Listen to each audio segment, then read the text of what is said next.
The woman in the valley. The valley was silent, save for the cry of hawks circling high above and the distant rush of water tumbling down from the mountains.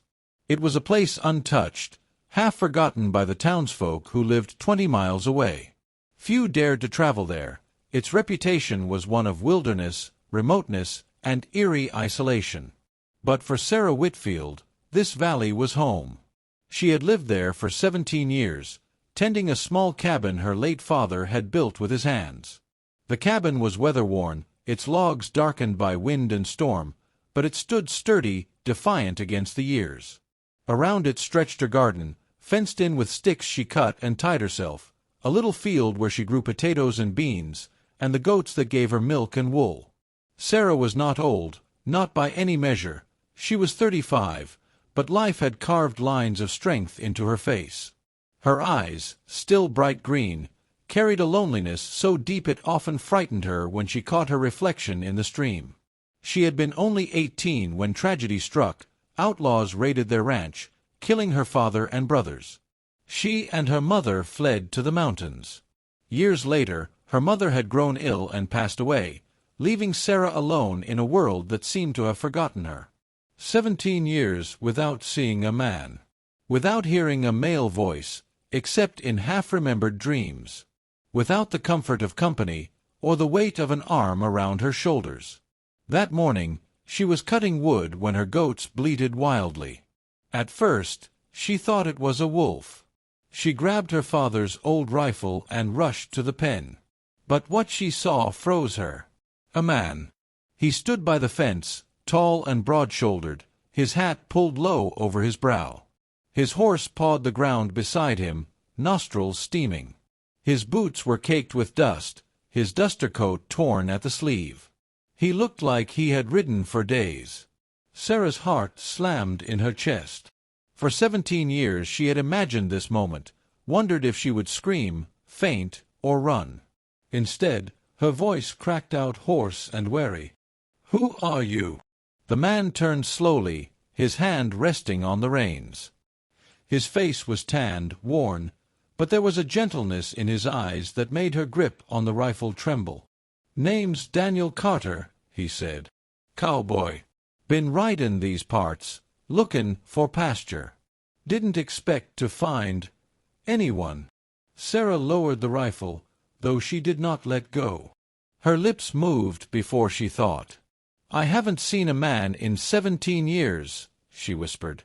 Daniel blinked, taken aback. 17 years. The words hung in the air like a ghost. Then, to her own shock, Sarah dropped the rifle, crossed the few steps between them, and threw her arms around him. She didn't think. Her body moved as though 17 years of loneliness had pushed her forward. She pressed her face against his chest, breathing in the scent of leather, sweat, and dust. Daniel stiffened, startled, then carefully put his arms around her, holding her as if she were glass. For a long moment, neither spoke. Only the wind whispered in the trees.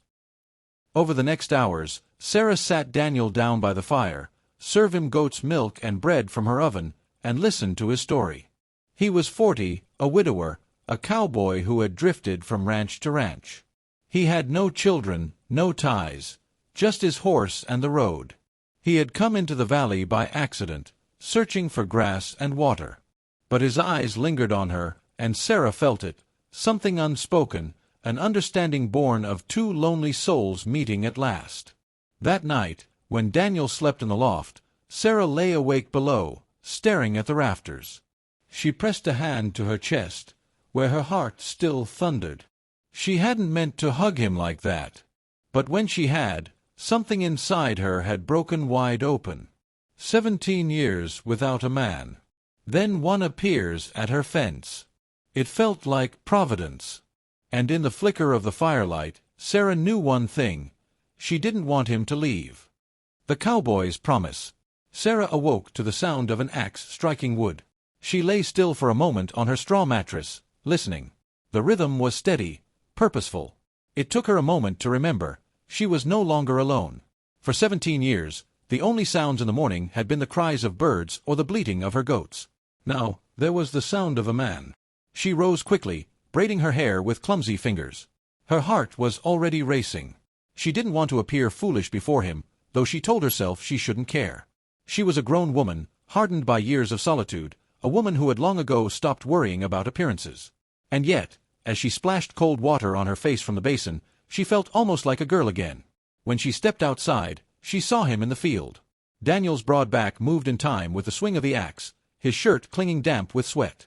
Each log split clean beneath his strength. Sarah paused, holding the doorframe for support, as something inside her stirred, a warmth she had not felt since she was 18. "Morning," he called, his voice carrying across the yard without losing rhythm. "Good morning," she answered, her throat dry. She busied herself at the garden, pulling weeds, though her eyes wandered back to him again and again. How strange it was, she thought, to watch a man at work after so many years. Strange and comforting. By midday, Daniel came to the cabin, wiping his brow with a sleeve. Sarah placed bread and goat's cheese on the table, adding a small jar of honey she had been saving for winter. "You've done enough work for 3 men, she said, pushing the plate toward him. He chuckled, sitting down. "Truth is, it feels good. A long time since I worked for something that wasn't just coin." "What did you work for then?" she asked softly, watching him spread honey on bread. His smile faltered. "Ain't much to tell. I worked ranches, drove cattle, guarded herds. Men come and go, same as the seasons. I buried my wife near Dodge 5 years back. Since then," he shrugged, "been ridin'." Sarah lowered her eyes. She understood. Loneliness wasn't just hers, it lived in him too. "You must have thought me mad," she said suddenly, her cheeks burning. "Throwing my arms around you like that. I don't know what came over me." Daniel set down his bread, studying her. His eyes were not mocking, only kind. 17 years is a long time," he said gently. "You don't owe me an apology for needin' someone." Her throat tightened. She turned away, blinking against the sting in her eyes. Days passed in a quiet rhythm. Daniel repaired the old roof, fished in the stream, and mended broken tools with a patience that left Sarah astonished. He had a way of whistling while he worked, a low tune that drifted through the valley like sunlight. At night, they sat by the fire. Sarah spun wool or shelled beans while Daniel told stories of faraway towns, of cattle drives and poker games in saloons. Sarah listened, wide-eyed, her world suddenly wider than the valley she had thought would be her grave. One evening, he glanced at her across the fire. "You've been here all this time? Alone?" "Yes." "You could have gone back," he said softly. "To town. To people." Sarah shook her head.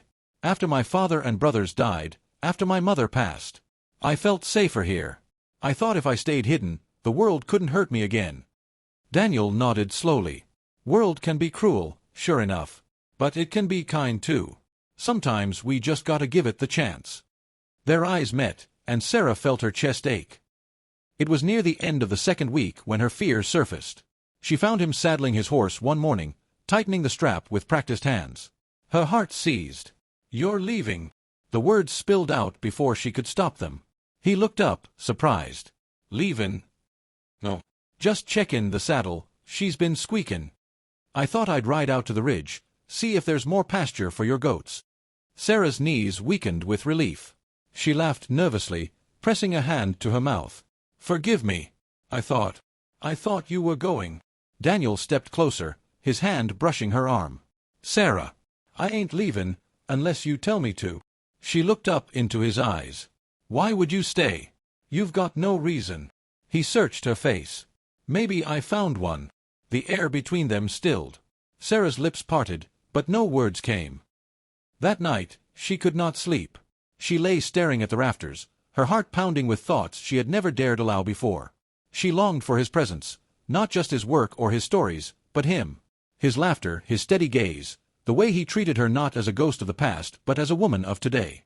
When dawn came, she found him already outside, sitting on the porch with a cup of coffee he had brewed. She joined him, the two of them watching the sunrise paint the mountains gold. "Daniel," she began, her voice trembling, I don't want you to leave." He turned his head slowly. The brim of his hat shadowed his face, but his eyes were clear, steady. He reached out, taking her hand in his calloused one. "I've been ridin' most of my life," he said quietly. "Never found a place that felt like home. Till now." Sarah's breath caught. "But I don't have much to give. Just this valley. This cabin. A few goats. He squeezed her hand gently. You've given me something no one else ever did. Belongin'. Her eyes filled with tears. And what if you regret it? I won't, he said simply. Before she could reply, he leaned closer and kissed her. His lips were warm, steady, not rushed. Sarah closed her eyes, letting 17 years of loneliness melt into that single moment. Her hands rose, trembling, to his shoulders, holding him as though he might vanish with the dawn. When they parted, she was breathless, her heart hammering. Daniel. Sure, he murmured, brushing her hair back. We've both been alone too long. Let's not waste another day. Weeks turned into months. The valley seemed brighter, the air sweeter. Sarah found herself laughing again, singing as she worked. Daniel carved shelves for her kitchen, mended the barn door, and even built a swing from an old rope so she could sit beneath the oak tree. One evening, as autumn leaves drifted across the yard, Daniel came inside carrying a small box he had carved from pine. He set it before her on the table. "What's this?" she asked. "Open it." Inside lay a simple silver ring, worn but polished. Sarah gasped. "I carried it since my wife passed," Daniel said quietly. "Never thought I'd use it again. But if you'll have me, Sarah Whitfield, I'd be honored to call you my wife." Her hands trembled as she lifted the ring. "Daniel." Her voice broke, and she pressed the ring to her chest. Yes, I'll be your wife." He took her hands in his, sliding the ring onto her finger. Then he kissed her, deeper this time, sealing a vow no preacher was there to witness, but one that heaven itself would honor. On a crisp morning, with the mountains wrapped in mist, Sarah and Daniel stood in the clearing before her cabin. There were no guests, no witnesses but the birds and the trees. Yet as they spoke their vows, simple promises spoken from the heart, Sarah felt the presence of her father, her mother, all those she had lost. She felt the valley itself listening, holding their words in its silence. "I haven't seen a man in 17 years, she whispered through her tears. "And then you came." Daniel's eyes softened as he cupped her face. "And I ain't ever leavin'." They kissed, and the valley seemed to breathe again. For the first time in 17 years, Sarah was not alone. She was a wife, a partner, and at last, she was loved. And in that wild, forgotten valley, a lonely cowboy and a woman who thought the world had abandoned her began a new life together, proving that even in the harshest wilderness, love could bloom.